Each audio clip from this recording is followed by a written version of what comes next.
your preferred partner for custom software development and technology outsourcing. We offer state-of-the-art customized software development services that are client-centric, flexible, and secure to empower businesses. Thank you very much, Erik Kling, Vice President of Vodafone, IoT. So, pleasure to be here, especially when you think about where we're all coming from through a 1.5-year pandemic. It's nice to see you all in person again.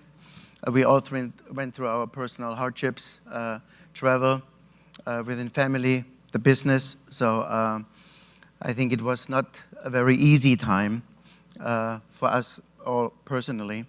I think in the IoT marketplace in general, from my perspective, the last 1.5 years, from a pure business perspective, I think digitalization was growing.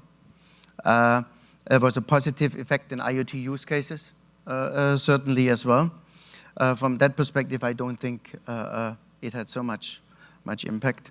What I also wanted to say, Carl, is especially also when you compare the crypto conferences with the IoT conferences.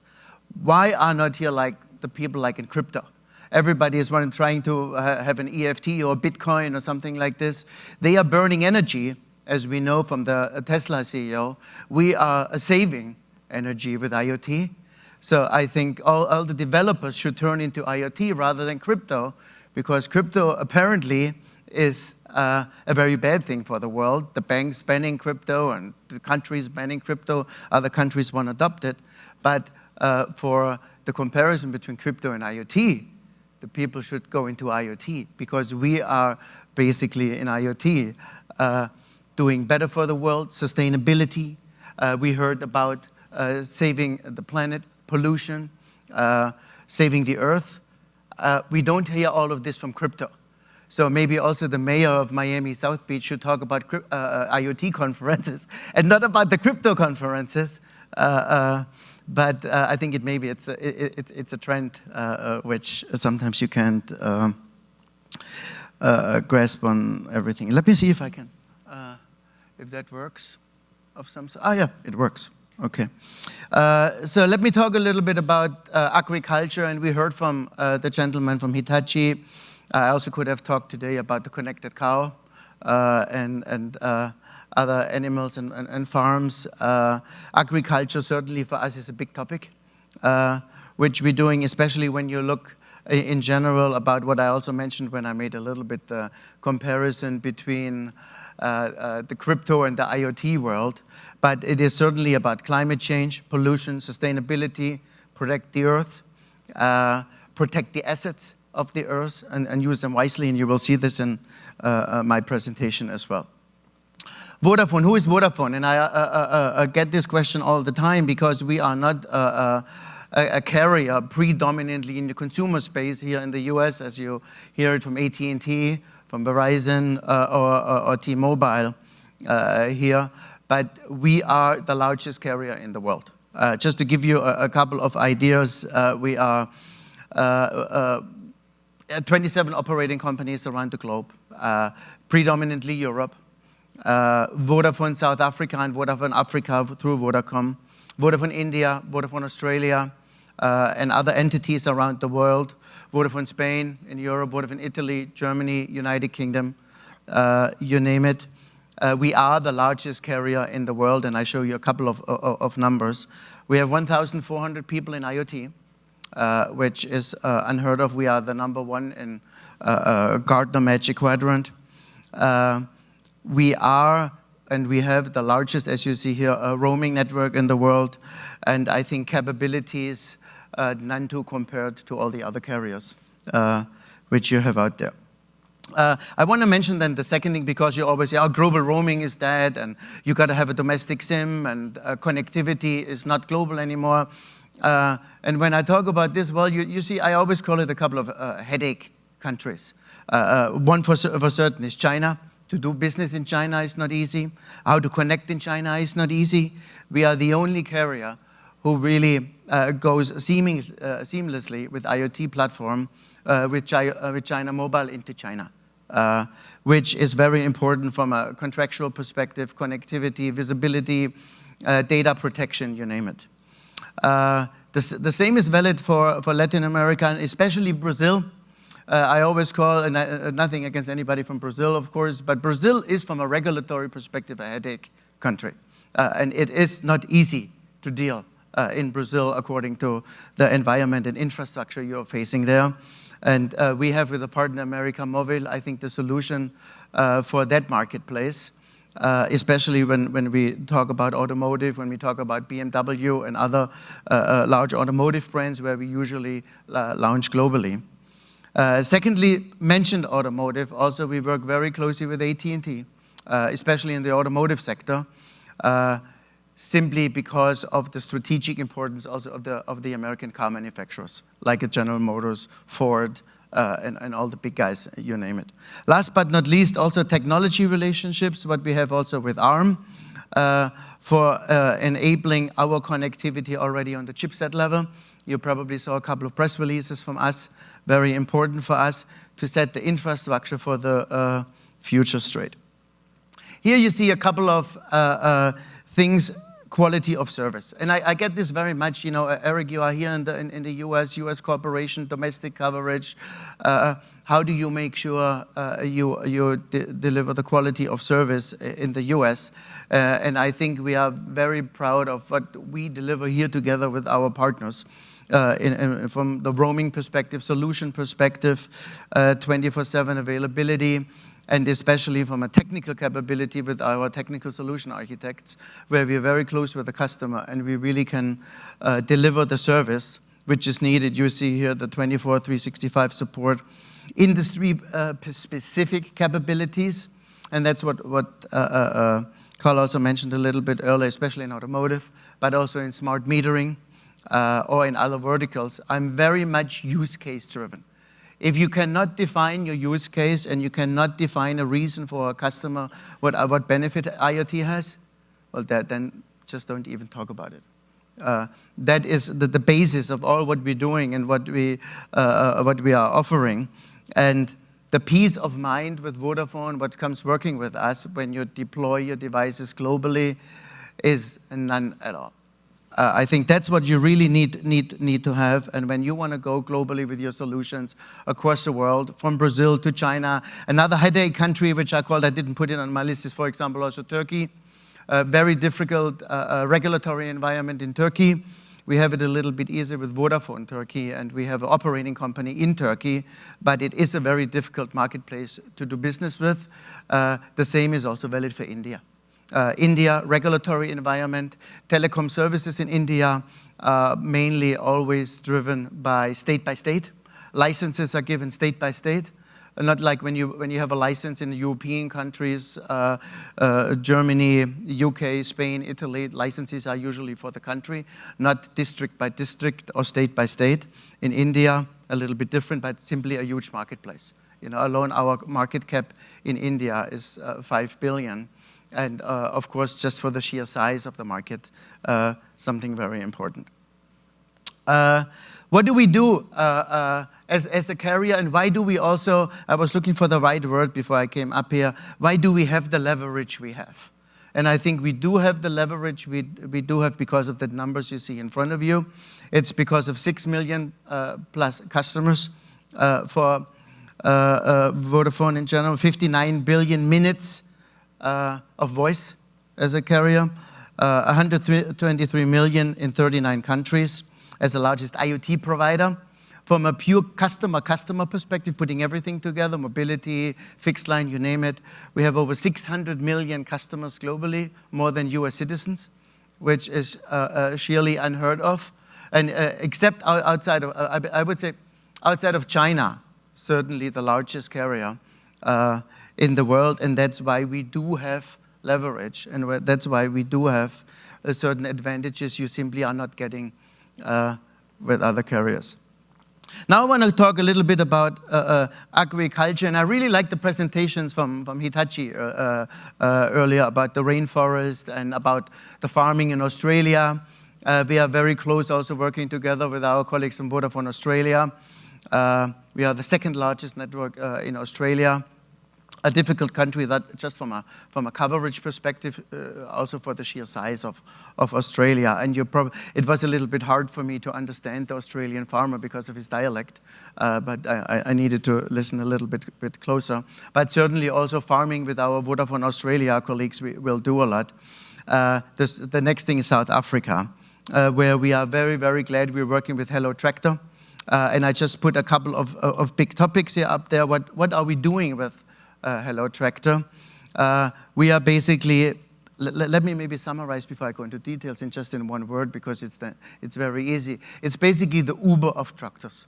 You know, you have a farm, you log in like Uber, you want to go to the airport, you go there, you get the car, it transports you to the airport, and off you go with your Uber. You go into the restaurant, or maybe you go back home and there was a second, a third, or fourth glass of red wine. Uber is a safer choice than driving your own car. With this application, basically with Hello Tractor, you have a farm. You want to, and you are not able with your farm, especially in Africa, really to have your own agricultural equipment. You're basically calling Hello Tractor. You have your management app, you're signing up. You have a booking app, you book the tractor when you need it. You have intelligent information. You're booking your tractor, and really also the weather environment is maybe the one which you do want to have when you go out and put your crop out from the field. And also the financial app for the financial institution who is teaming up with Hello Tractor can also monitor the assets to make sure also we have the right financial investment, we have the right equipment. Maybe we need additional equipment in the field, or we need to invest. And I'm showing you some really nice figures for Hello Tractor as well, and especially agriculture in Africa. Because sometimes, you know, agriculture in Africa is certainly different than in Europe.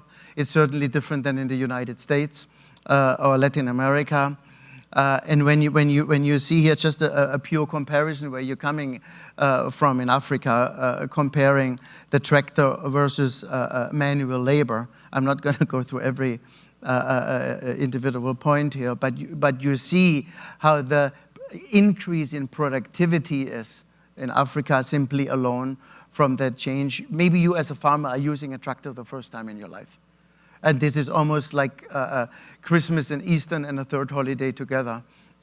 What you basically could do with that kind of a productivity increase in Africa.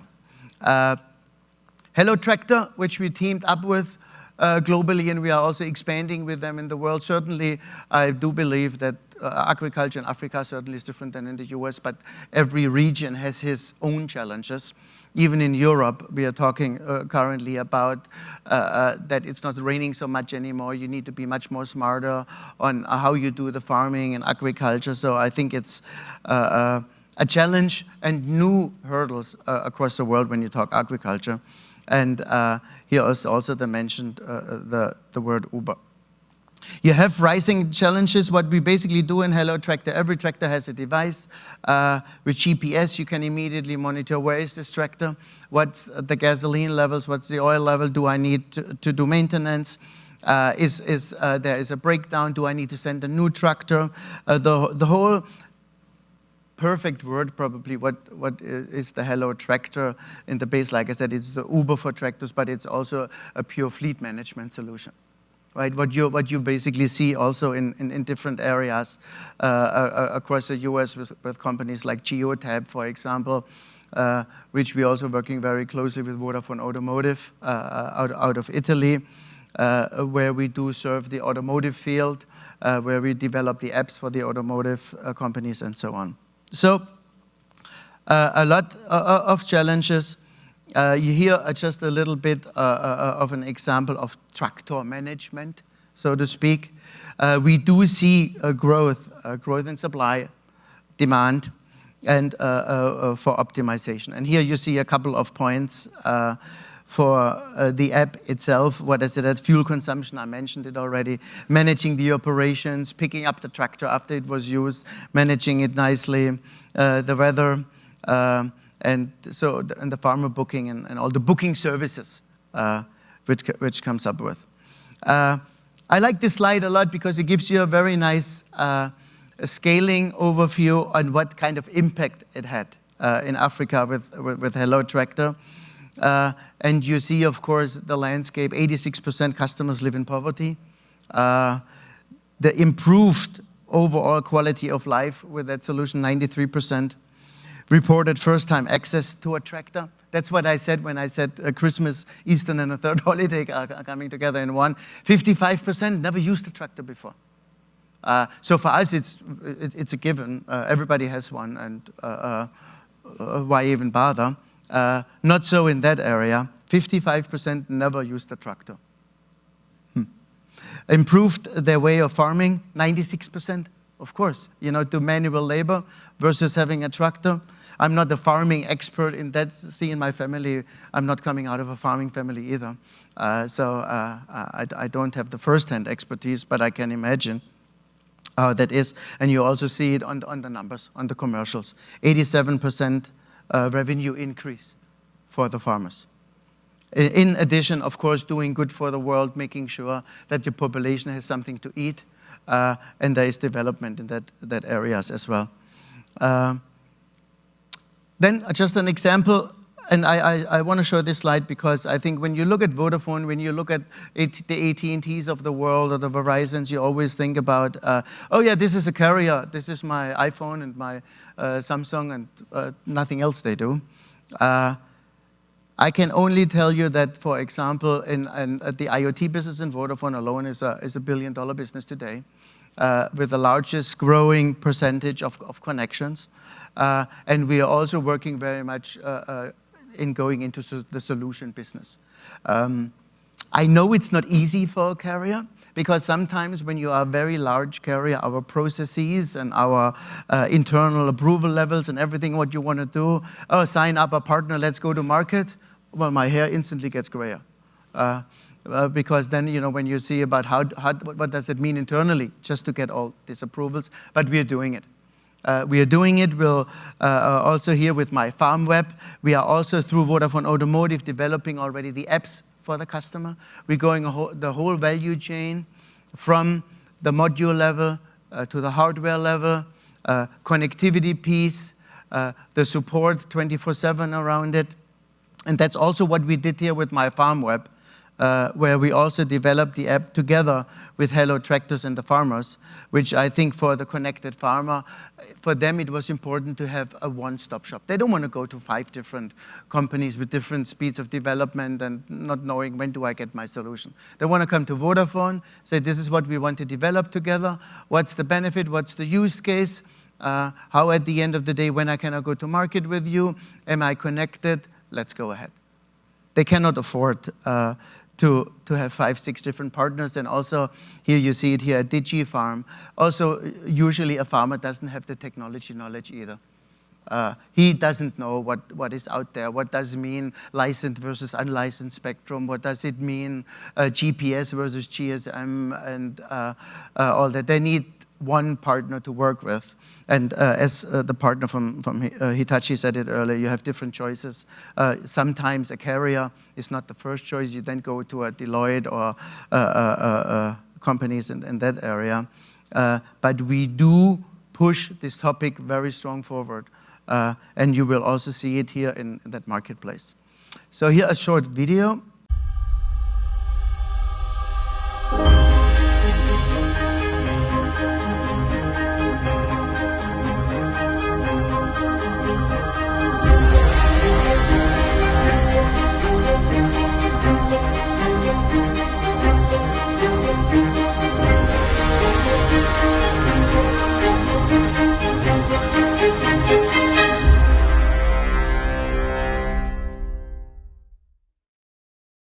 Gave you a little bit of a case study, which I was already talking about.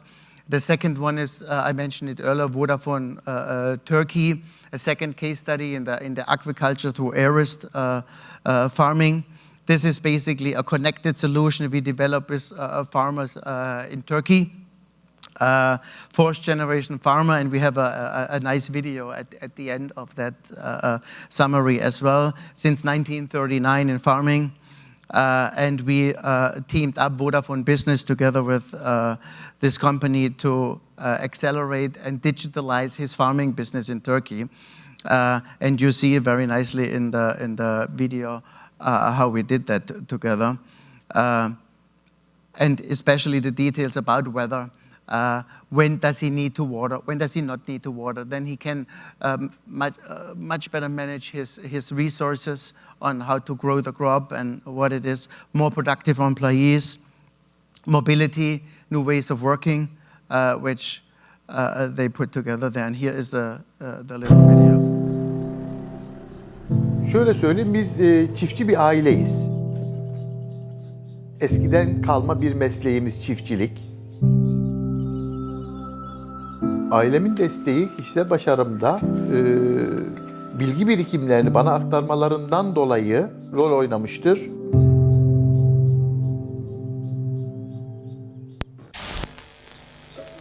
İlk dedemiz bu işe ilk başladığı zaman 3 veya 4 ürünle başlamışlar. Daha sonra benim dedem yaklaşık 20 çeşit ürüne çıktı. Babam 60-70 ürüne çıktı. Şu anda ben 180 ürüne çıktım. Çok kırılgan oluyor böyle, çıtır çıtır oluyor. Teknolojiyi yakalamak gerekiyor üretim yaptığımız için. Her türlü yapmış olduğunuz ürünlerde, üretimde farklılık yaratmadığınız sürece ileriye doğru gidemezsiniz. Vodafone Business tarım uygulamalarıyla şu andaki kurmuş olduğumuz istasyonlarla işimizi çok kolaylaştırdı. Peki hava durumuna göre, hastalık durumuna göre neler yapıyoruz? Hemen göstereyim.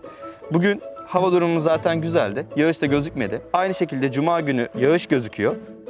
Ama Vodafone uygulaması zaten bize bunu belirttiği zaman ilaçlamamızı yapacağız. Sularımızın azalması, çevre temizliliği, geriye dönüşüm ve sağlıklı kaliteli ürün yetiştirmek için çok büyük bir platform sağlamış olduk. Aynı zamanda da üretim maliyetlerimizi daha aşağıya düşürüyor.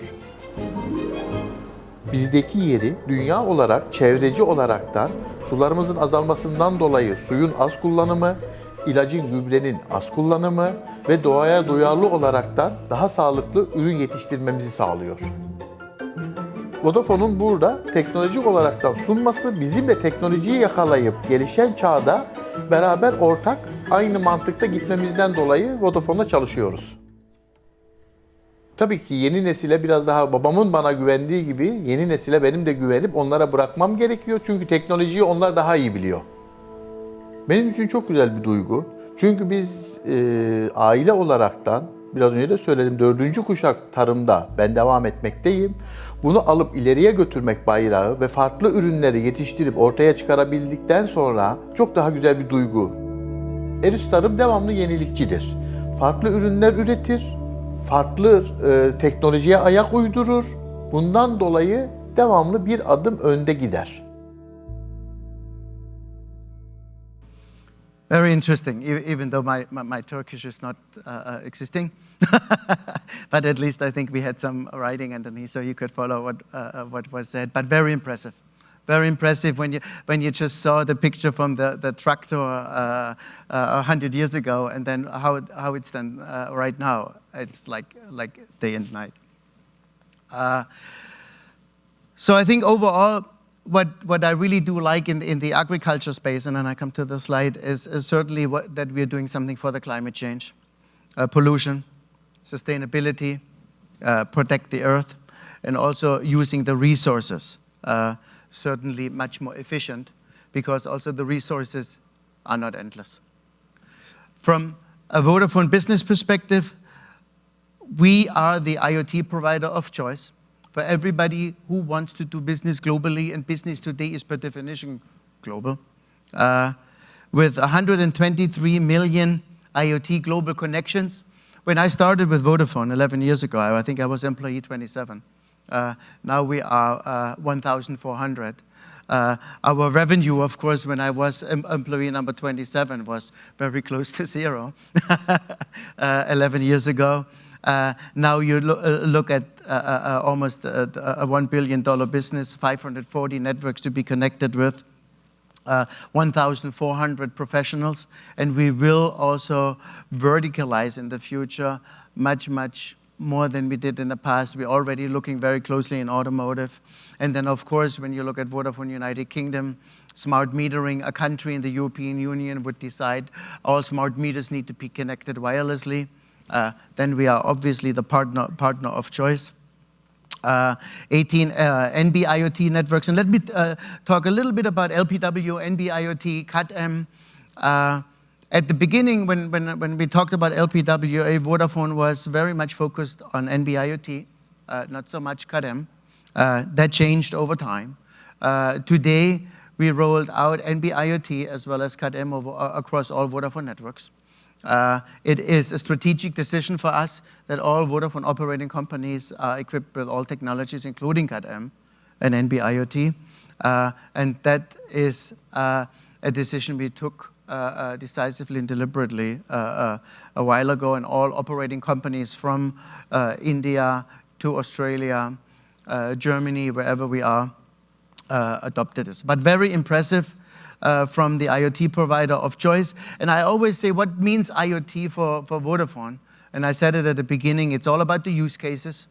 It's all about a business outcome. What do you want to achieve with it? I think it was very clearly in the case of agriculture in Turkey, what was the business outcome? Especially efficiency with all the different elements we have seen, and innovation. And innovation and going into the solutions and showing that a wireless carrier like Vodafone is not just somebody where you can go in a store and buy your iPhone, but we do much more. And I think that is really the main message from us today. Thank you very much for listening.